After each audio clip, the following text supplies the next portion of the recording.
Hey, hey, hey. Time for another Out of This World story from rSpace. Some people just don't learn the first time, or the second. Today on rSpace, Destiny had other plans for this OP, and he learned the hard way. Fiancé cheated on me with my brother, so I broke up with her. Now, she regrets it because brother is a womanizer. I, male 28, was living what I thought was the perfect love story. Engaged to the woman of my dreams, Selena, whom I met in college and had an immediate connection with her because of her kind and extroverted behavior. For me, it was a complete fairy tale. But, as we all know, not all fairy tales have happy endings, and that's exactly when I woke up from my dream to the harsh reality. Our relationship was long distance after dating in college for a few years, and us coming from different cultures made everything pretty hard for us to continue. So after 2 years of relationship, we called it quits and went on our separate ways. But Destiny had other plans for us. I have a younger brother named, I'll call him John. He is a very extroverted person, always partying and doing clubs. Unlike me, he was a very spoiled kid, as he is the youngest in the household, so no one really disciplined him for his actions, language, or morals. I love my brother, but we have a very off relationship. My parents always put my choices aside to fulfill his because he was younger. After becoming a German translator, I rarely met my parents and my brother, except on occasions or at parties. It wasn't like I had no affection for them, but the way they treated me made me distant. For some time, my brother used to come to my place drunk every night, and I gave him the space to rest. He was one hell of a butt, and he doesn't even have a job, just living on my parents' money. Due to John's extroverted behavior, Selena came into my life again. John started working as a bartender in a very famous bar because my dad eventually got tired of his crap, and he doesn't have a proper degree, so he needed to restart. John invited me to the party, which was hosted by him in the club. It was very loud and crowded. I met many college friends, and there she was, sitting on the chair talking to John, who was seemingly flirting with her, which made me chuckle. Seeing her after so many years made me realize that I still loved her as much as I did back then. It made me feel fresh and as if we were still together. I waved towards her nervously. She walked towards me and hugged me. We talked and filled our cups with each other's life information. It was an amazing feeling. John walked towards me and he was surprised to find that we knew each other. I left the club and we shared our contacts with each other. Something about her behavior made me realize that maybe she wanted me again. Her signs, and the way she was talking to me. One good thing was we both didn't date anyone seriously after our breakup. I was not sure about starting things again, but after so many years I felt happier. The reason behind our first breakup was long distance, but now we both are working in the same cities. I was hopeful maybe it could work out. Selena and John were great friends, and it was a good thing and surprising. I wanted to know when Selena and John met, but I felt awkward asking her that, so I accepted it and let the good times roll. We started seeing each other and talking for endless hours to make up for the gap. After a few months, I asked her if she wanted to join me for dinner at my parents' house, where I was going to propose to her for marriage because now asking for a relationship felt stupid, and I should be clear with what I exactly want for both of us. After dinner, I took her to my mom and showed her my childhood pictures and everything. We were laughing and giggling. After a minute, I took a deep breath and gave her a diary in which I had written letters for us. She opened it, and there was a ring and a card inside, asking her if she wanted to marry me. She looked at me with teary eyes and hugged me tightly, saying yes. It was a heartwarming moment for both of us, and something that was going to change both of our lives. My parents already knew her, and they liked her. I asked her if her parents would have any problem because of cultural things, to which she beautifully replied that she was going to insist and that it was her life and she wanted to marry me. We decided on a proper engagement party after she got her parents' permission. She asked me to meet her parents so they both could agree to this. We were still sitting and chatting while having an ice cream. John was scrolling down on his phone and Selena was looking over him after every conversation as if she wanted him to join us. She had a bit of ice cream on her lips as I was about to wipe it off. John looked at her and wiped it with his thumb, looking at her seductively. I'm a calm man, and here I lost my calmness. Both Selena and John laughed, and it was so hard for me to see. She looked at me and apologized and said, "Don't mind us. We're just really close best friends." John interjected by saying that brother would never mind, and he knows how best friends act. I laughed and immediately asked them where they both met. The smile from their faces disappeared, and they both looked at each other worriedly. I looked at them, giggling and asking whether I had asked an offensive question.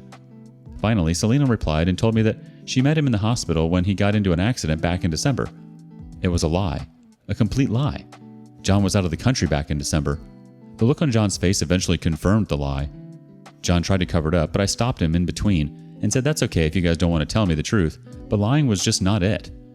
He He said that they had met at a party where John felt sick after heavy drinking, and Selena came to his rescue. After a week, we both went to meet Selena's mom and dad. Trust me, it wasn't an easy thing to do.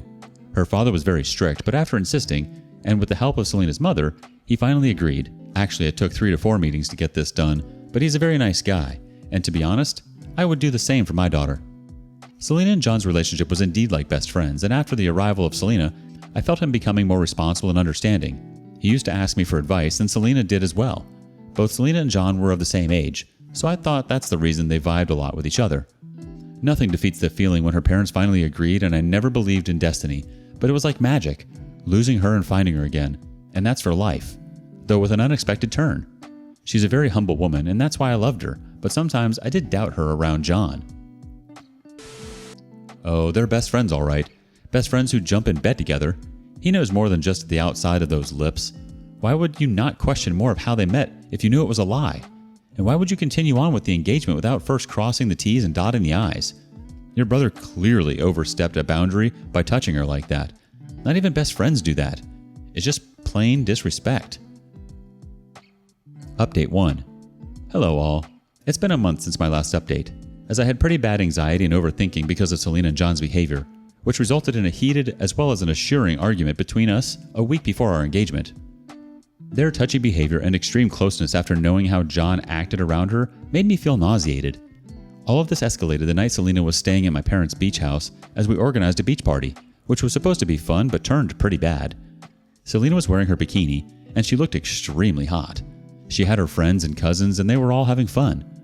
I went out to arrange the lights for the night party, and it took me 2 hours as I was heading towards her on the beach. What I saw almost made me throw up. Selena was giving John a lap dance. It wasn't a proper lap dance to be precise, but she was literally all over him, and he was rubbing his hands all over her butt. I ran towards them angrily and shouted, "What the F was going on?" Everybody started looking at me, and she looked scared. John kept apologizing and said it wasn't like that. It was just a dare. I grabbed her hand and took her to our room. I punched my hand on the wall and threw each of my thoughts on her face. Selena looked terrified and disgusted. She said there was nothing between them. She told me that if she was going to be disloyal to me or attracted to my brother, she would have let me know the day I met her. She also said that I was just overanalyzing and John was her best friend. And before meeting her, they both used to have a lot of fun, and if that's bothering me, she will keep her boundaries from now on. She also claimed that I have always been an overthinker and that it's normal to feel insecure sometimes, but I should give her a chance and trust her. Did I forget about it? No. Did I think of it again and again? Yes. That glimpse of them was pretty hard to forget, and I couldn't sleep for days. But they both maintained their distance. Mom was pretty mad at John for acting like a butt and scolding him. He apologized before that, and I forgave him. Finally, the day of the engagement arrived and everything went pretty well. We decided to celebrate our engagement in the chapel, where we took our own vows, which was fun and emotionally and romantically beautiful. She looked extremely beautiful and like a dream in front of me. We danced and had so much fun. It was the most beautiful thing ever to happen in my life. And if you told me it would have happened 4 years ago, I would have laughed. John was pretty heavy on the drink, and he danced like crazy. Selena never drinks, so I refused to do it either. After the party, we both kind of prayed and made wishes for each other. She kept kissing my face like crazy, and it was so cute. I took her to my place, and we made out with each other. It was so hard for me to control, and then I had to ask if she wanted to do it. She held my hands and told me that she wanted to wait until marriage and make it special. I laughed and agreed with her. A few days later, while coming back to my place, I decided to meet Selena after work. As I entered her lane, I saw John leaving her house. I went inside and waited for her to speak about John's arrival, but she didn't talk about him and instead served dinner, which felt tasteless because I kept thinking about that, and many questions started coming into my head.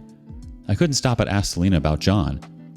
She replied very casually that yeah, John was not feeling well, so he dropped by to get some meds. I couldn't sleep the whole night after that, thinking about what might be the case behind her acting like that. After everything that was happening, I kept questioning whether my doubts were true or I was overthinking it because she had already reassured me, and if I asked her, she would think I was spying on her. I wanted all of these thoughts to go away as they were making a negative review of Selena in my mind. She seemed suspicious to me by the way she acted. She always kept her phone upside down, and I didn't even know her password. I never saw her doing something on her phone in front of me. She always had her internet off, which was very weird. The next morning, I asked Selena if she wanted to get married next month, and it would be a destination wedding. I wanted to plan it with her, but her reply was dry and uninteresting. She asked me to wait as she wanted to get promoted in her hospital, so she couldn't avoid taking leaves for any purpose. She used to reply, text, and call me all the time, but now her replies are late, and she is always irritated, so I gave her the space she needed. Totally gaslighting you and making you seem like you're nuts for trying to set boundaries. The reality of the situation was that she was indeed giving him a lap dance, and his hands were all over her. I'm not sure in what world that's okay for anybody to do to anyone else's partner.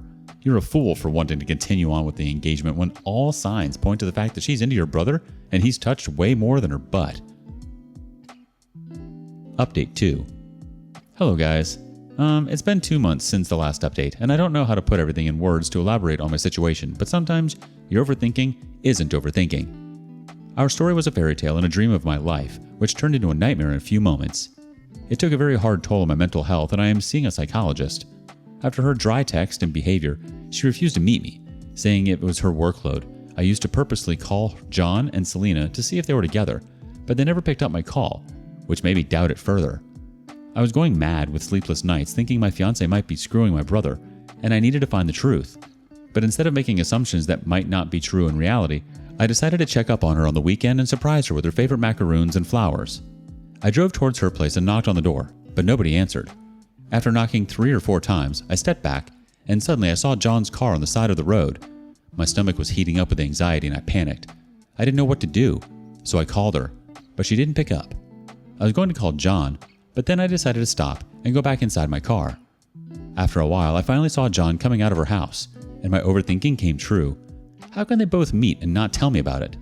After promising me to maintain her boundaries and respect my feelings, she was meeting him behind my back. I don't know what their relationship was, but meeting someone behind is minor cheating, which leads you to a manic state of thoughts and insecurity. You cannot eat, sleep, or focus on the work. Your body becomes numb and you don't know how to deal with it. As soon as John left, I got a call from Selena. I asked her if I could come over, and she immediately agreed. I wiped off my tears and went inside. I gave her flowers and she hugged me tightly and kissed my face for 2 straight minutes. I sat on the sofa and she placed her head on my lap, having one of the macaroons. I looked at her innocent face and couldn't believe that she could do something like that. Selena was a very religious and high moral person. After being in each other's arms for a while, I wanted to go to the washroom. After I was done, I was washing my hands, and then I saw something that changed my life and almost died of the panic attack. It was a positive pregnancy test lying next to the dustbin, maybe thrown in haste, that it never made it inside. As soon as I took it in my shivering hands, it sent shockwaves to my body. The test was like a dagger in my heart. Selena was banging on the door of the bathroom. She knew. She effing knew. I opened the door with the test in my hand and tears in my eyes, and she looked at me in disbelief, fear, and lots of other emotions. I couldn't find any words to express my betrayal coming from her. It was to be expected from John, but from her? I asked her in a stammering voice, how could she do this to me? She got on her knees and started begging me, asking me to give her the chance to explain and tell the truth. I didn't have any courage, so I left immediately. I was not expecting her to ruin my life when she was the one who had fixed it. Maybe the truth always lingered in front of my eyes, but I was heedless to see it. I drove my way to my parents' house, and every dot started to connect one after the other. Both of them were calling me again and again. She was manipulating me all the time, and that's why she kept apologizing for no reason. She lied to me about her virginity, and she was effing pregnant with my own brother. I reached my parents' house and told them everything. John was sitting there, and his face showed no remorse. The anger was running down my veins, and I took it as an opportunity to tell my parents how they had a hand in ruining my life as well. They were the ones who failed to raise their kid and raised an a-hole who had no affection or care but a proper selfish snake who didn't even hesitate to bite his own brother. Mom and Dad kept apologizing, and she kept crying and hugging me, but I didn't hug her back. It was their mistake for ignoring his actions and the effed up things he pulled from his past history. He could have been better. I called Selena's parents over to discuss the matter. When everyone gathered, I placed the pregnancy test on the table, and Selena's parents were disgusted by it. Her mother slapped her and asked her what she did wrong in raising her and how she could go against God and her religious beliefs. To be honest, I don't care about religious beliefs, but her betrayal and such low moral values made my skin crawl. I knew her, and it is hard to believe, and I swear to the Lord that I would never be able to put my trust in anyone ever again. I broke off my engagement with Selena on that day. As she was pregnant with my brother, they decided to get them married. You really didn't have to be a brainiac to see this coming. Update 3. Our family decided that John would marry Selena with shared guilt and secrets, but the most surprising part was yet to come. Everything for Selena went downhill. The only person who didn't get his karma was John, and as for Selena, she suffered terribly. John was a douchebag. He had a warning attached to him with the reputation of a charming womanizer. Commitment with an alien thing for him, and the whole pregnancy thing was suffocating him. The reason why Selena agreed to the engagement was not that she was in love with me, but to get John back, and she pretended all the time with me. She confessed that herself, and now, when John was asked for commitment, his interest disappeared immediately. I was staying out of this, but I knew everything from Selena's mother. She used to call me and cry to me as John was asking Selena to abort the child. Selena indeed realized that she was just another conquest for him and regretted what she did to me. Her mother didn't let her abort it because of their religious beliefs. The honeymoon phase she thought she was going to get by making him jealous through me ended in a tremendous nightmare and ruined many lives, and as for John, it was basically another stupid, baseless thing. He didn't care about his own child and traumatized her. In between all of this, I was on medications and attended many orientations for mental health, but it wasn't even close to better, so I gave my interview for an abroad job and decided to leave the country for a while. I had no one who cared for me. My parents were just doing their duty, and John never even apologized to me. What else could I expect from him? Even though the worst thing I faced, I felt bad and wished her the best for the baby because of the way she manipulated me. She got manipulated by him too. John was the biggest player with his charismatic personality, and the love and affection he showed and then suddenly stopped can make anyone go mad. Whatever happened was part of life, but he could have been a dad and a good husband and given her a good life. She finally decided to be a single mother, and my family agreed on child support and even decided to give her a house for both her and the baby. I finally cleared my interview and left the country. Yet the pain of the past was never too far from the surface. It was as if a shadow loomed over me, a reminder of scars, and for her as well. The irony wasn't lost on either of us. She traded her beautiful future with years of regrets with my brother, and for her remorse, I couldn't help but feel a strange mix of emotions. While I was angry, I was also glad to see that she saw her mistake. But as for John, he continued doing what he did, disowned by my parents, but he didn't care at all and never showed any inclination to change. I have moved on a lot from my past, and I have also learned a lot, especially to trust my instincts and follow my guts. Thankfully, you learned a lesson, but I'm sorry you had to learn the hard way. It's unfortunate that John was shaped this way by your parents, who ultimately ended up disowning him. Although he didn't care, they're the ones who spoiled him and enabled him all these years. He never learned that actions had consequences. Destiny tempted you with this one, OP, and you should have run for the hills. Some things just aren't meant to be. What would you have done? Would you have stayed on the old engagement train? Let us know in the comments below. And thank you for joining us today on rSpace. Be sure to like and subscribe and hit that notification bell so you don't miss out on our next video. Bye for now.